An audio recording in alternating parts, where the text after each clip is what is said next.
Shit.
see.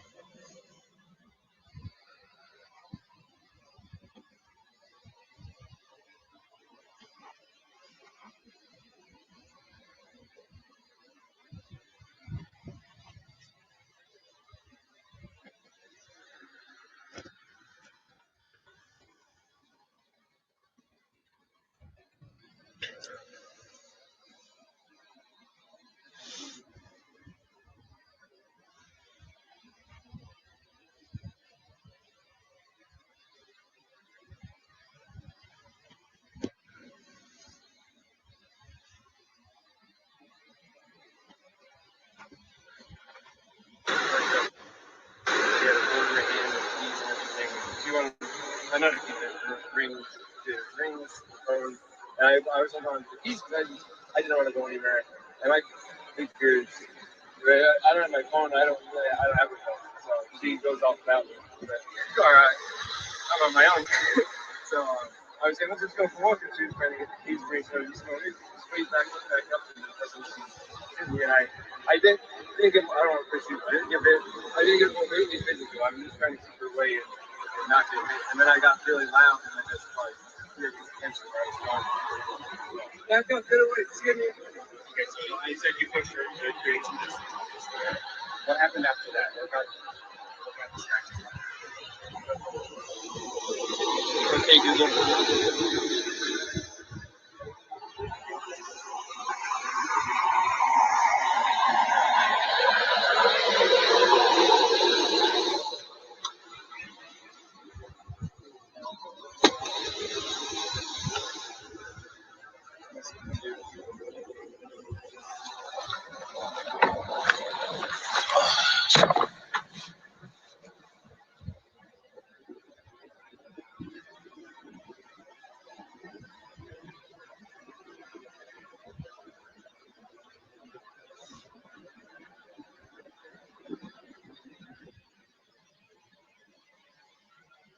Police, how are you?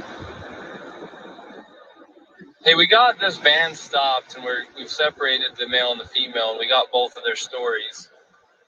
Now that we're not looking for them so intensely, I was just wondering if you had a minute to just kind of repeat to me what it is exactly you saw.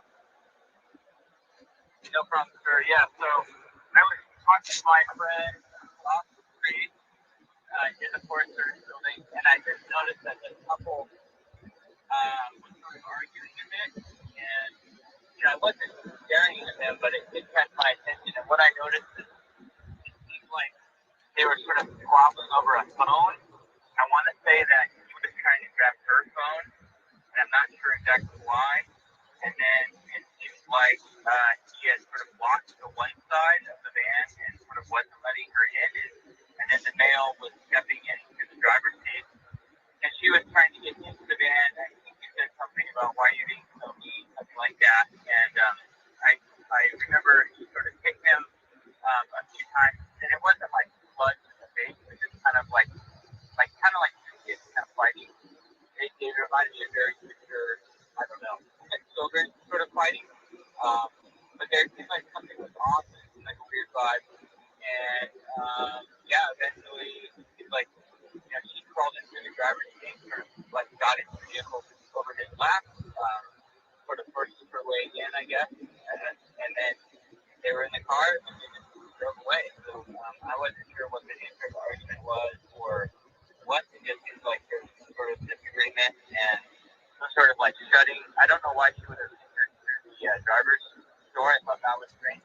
And so I thought about calling it in, but as soon as I walked in this bar, another gentleman was already calling it in. So I was like, oh, good on you. That seems a bit off. I wasn't supposed to do in that situation, but that's what I saw. And if there's any other questions, I'm happy to try to answer. Did you ever see the male strike the female? I would say that I think I saw maybe a foot or so, but not like a full-on touch to the face or anything. Was the shove was the shove or push an aggression towards her, or was it a defensive maneuver away from her or to get her away from him? That's a good question. It was unclear what was going on to me, but it did seem like he was um, it seemed like he was trying to close off the passenger side of the vehicle and close things up. It almost seemed like he put that backpack or something on the back of the vehicle, I'm not sure. And then he was stepping in and she was out trying to get in. So maybe, Okay. I don't, it was, the whole thing was off. And so, no, I didn't see anything that was like him chasing after her or hitting her or vice versa. It was kind of light and they were almost kind of laughing. And I wasn't sure if they were just joking around, to be honest. But then it got more strange as he was in the vehicle about to drive off. But you did see her slapping him, though, it sounds like.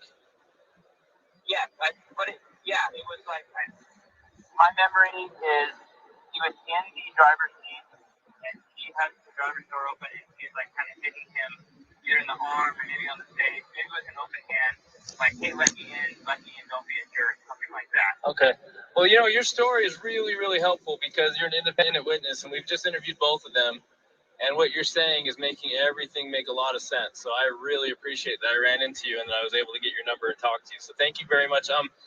If we need to ask for a written statement, obviously it's voluntary, it's helpful. But at this point, I don't know if we need to go that far unless you're around and super willing at this moment. I can meet you and get a statement. Yeah, no, I live here, totally willing to do that. Oh, nice. Okay. Yeah, I can go write it down now before memory fades. Like I said, I was kind of just casually observing, but something did seem off, and just wanted to make sure that no one was in a bad situation. So where can we find you to give you a form real quick?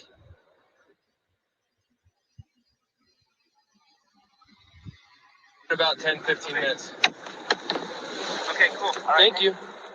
Appreciate you. All right, bye-bye.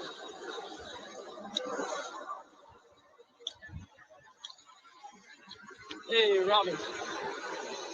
So I just got off the phone with one of the two witnesses, and I recorded it. You want me to tell you what he said? Real quick? Do you mind hanging with him for a minute? So, we'll get away from both of them. So, he said that he never saw the male strike the female. He saw the male trying to lock her out of the vehicle. She even told us that he was trying to lock her out, told her to go take a walk. Said that she was trying to get in. She eventually couldn't get in and actually clawed her way in through the driver's door. He says, I don't understand why she's doing that. Well, I think it's because it was the only door that wasn't locked that she could get through. So she's trying to get in over him. He's trying to disengage from her. I guess he hung her backpack on the back probably so she'd have her shit so that he didn't have to engage with her. Everything she's saying is the same thing. I haven't heard what he said, but if that's what he said, it's also what the witness is saying. The witness says, I never saw him hit her. I saw him shove her, but I couldn't tell if it was an aggression against her or a defense against her as far as her, being the aggressor. So at this point, unless the guy's screaming that he needs to go to jail and did something to this girl, it sounds to me like she is the primary aggressor. Yeah. Now, the problem with her being the primary aggressor is in an instance of domestic assault, be it a male or be it a female, we shall arrest. Now, it doesn't necessarily mean they have to go to jail. We can do a citation if it meets one of three criteria, which one of them is that we can ensure that they're not going to further risk each other's safety. But the problem with that is they live in the same vehicle. That's what I was going to say. The other part of it is there's actually been injury too to the victim, which is him. Right. And I'm getting conflicting stories about why they hit the curb up here. What did he say? Why he hit the curb? Well, I watched. This is what I saw. Saw him cross the double yellow. I was doing 42 miles an hour. I don't know, probably 2 car lengths behind him, tapping my wheels at him, trying to get his attention. They knew I was behind him. And then after he crossed the double yellow, he merged over into the right lane. And then out of nowhere, just boom, I hit her. So did he tell you why? He said that she grabbed the wheel and turned it real hard. She said that she was hitting him in the arm. So sounds legit. I mean, I'm sure if I'm driving and my arm's on the wheel and I'm getting hit in the arm, I'm probably pulling on the wheel. Yeah. And I'm sure it was a little of both. I mean, usually the truth is somewhere in between. He's probably trying not to say that he hit her because he probably doesn't want her charged with assault, domestic assault. He probably would rather say she pulled the wheel than hit him. You know what I mean? So, fortunately for her, we we cannot treat, just because he's bigger and stronger, and even if he's not willing to press charges, we can't treat this differently than if it was a male and female violence. Yeah. And we're going to have to charge her. And we can do a citation if there's some arrangement that can be made to separate them. And then we have to let them know that there's no contact order in effect. And then we have to let him know the only way to drop it is to go into the police department during business hours and fill out a waiver, which, by the way, what's today? Thursday? So it won't be till tomorrow. And they're only there till noon, I think. Which I'm sure he's going to want to drop it. And all the other part of it is they've said they've been on 4 or 5 months. Well, this is really bad news. Let's talk to him first. Yeah. His name's Brian. Did you ask him yet and take pictures of him? Yeah. No, I have to. So Brian, unfortunately, in the state of Utah, we don't have discretion in some things. Like, for example, if I pull you over for speeding and I want to give you a warning, I can do that because it's under a Class A. It's a Class B or under.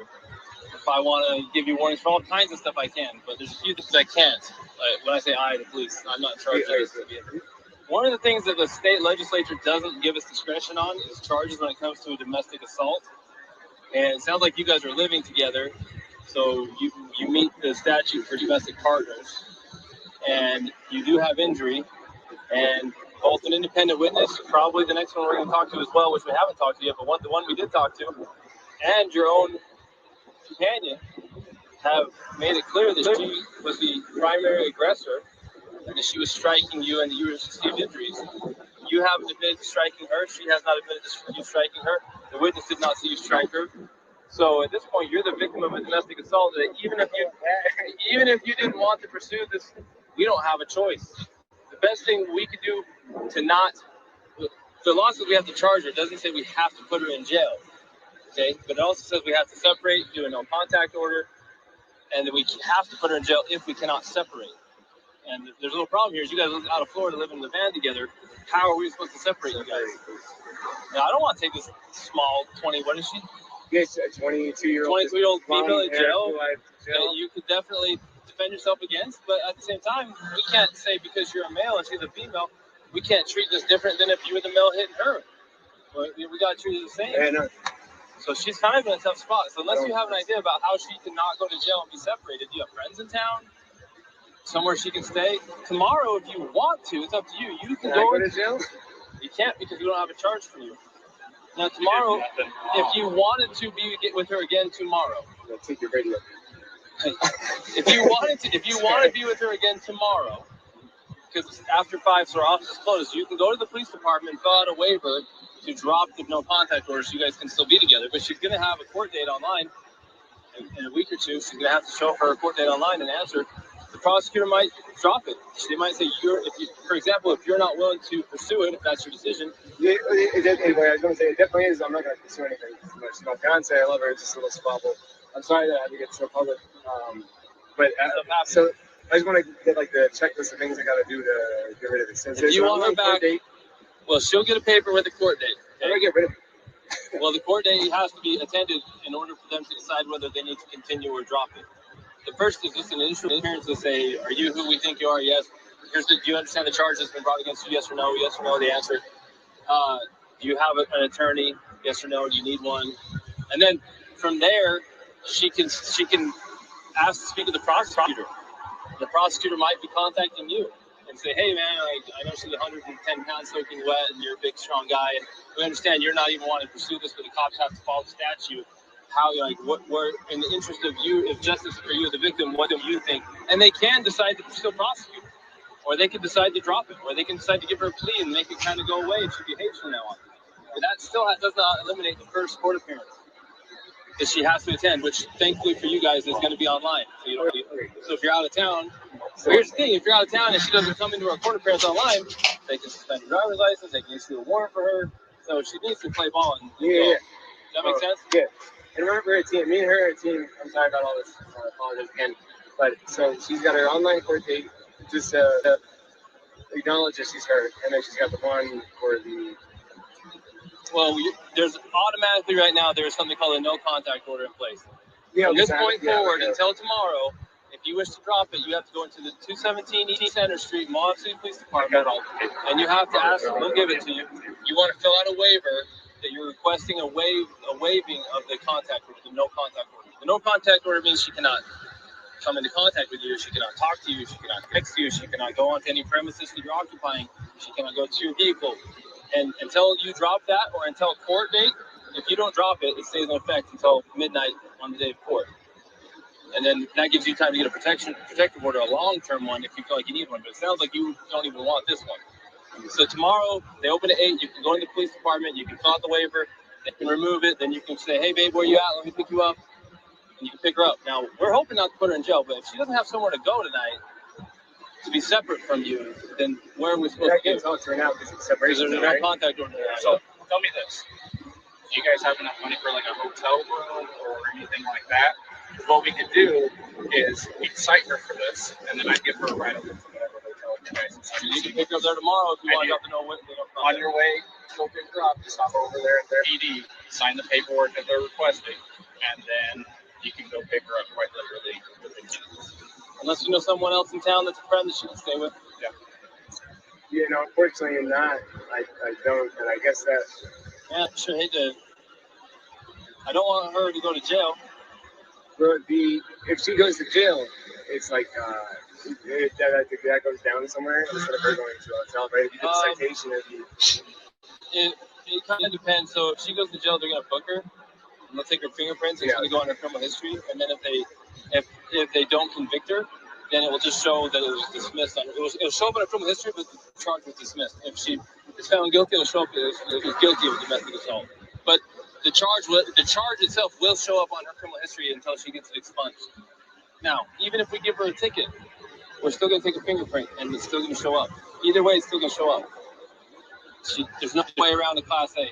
Or is this Class B? This is Class B. But they do require a fingerprint on it. Yeah. Okay, so the other part is if you contact her, she contacts you, she can be charged with a Class B, well, which is a little bit different, but it doesn't help the city. if you were to contact her and she responds to you, then she could get a new charge for violating no contact order. No contact order doesn't restrict you; it restricts her.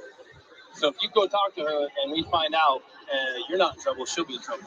So it's in your interest to. Does that make sense?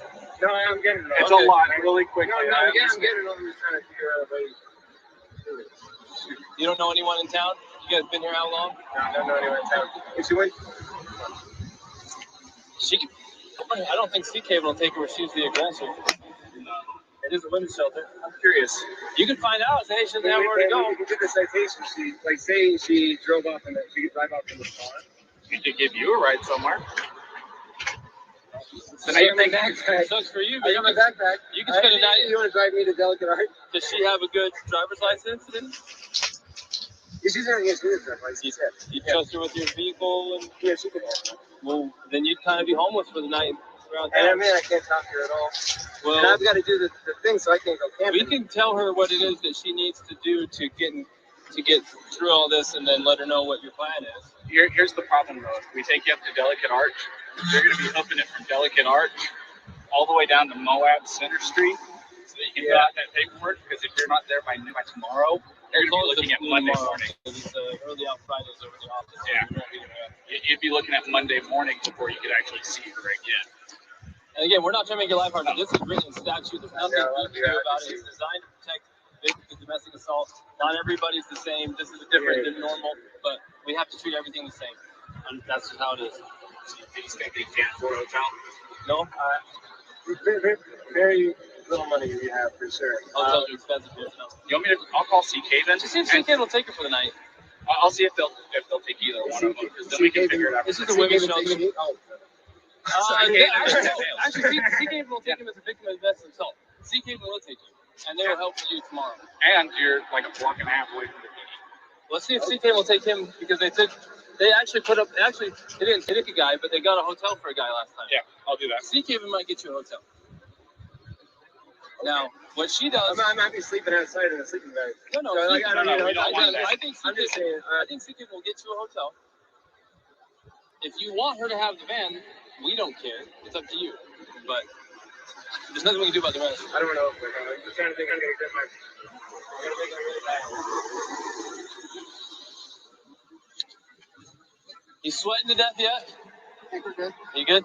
I'm gonna talk to you real quick, but I've been talking so much, I gotta get some water. I'll be right back. Let me grab water.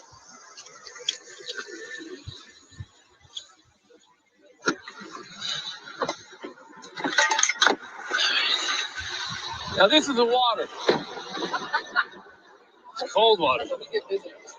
Hell yeah. Okay, Gabby, when you grow up and you're a full-grown man, this is what you'll drink from. Plus, it's ice cold, and so I'm gonna drink from it. Sorry.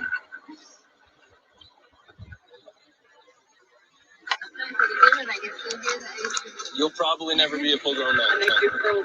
Then you can do your curls. So, look, I'm gonna speak to you frankly. I have a daughter almost your age, and I'm looking at you not so much like a suspect, but also as kind of a victim, in the sense that you're dealing with some struggles emotionally and mentally at your age. Probably they'll work themselves out as you get older. There's a lot of angst at your age, and I remember being your age too. And hopefully it works itself out. But the stuff you did today that contributed to this, because you both contributed to this, is as a result of your inability to cope with the anxiety and the stress that you're having. So in a way, you're kind of a victim of this. I think you would have done better if you had the skills to do better. Right? You don't learn skills until you learn skills. You don't have enough life experience yet to know how to navigate everything. Like, I don't either, but I can navigate what happens. If I was in your shoes, I could tackle it different because I'm 39 years old. I've been through it.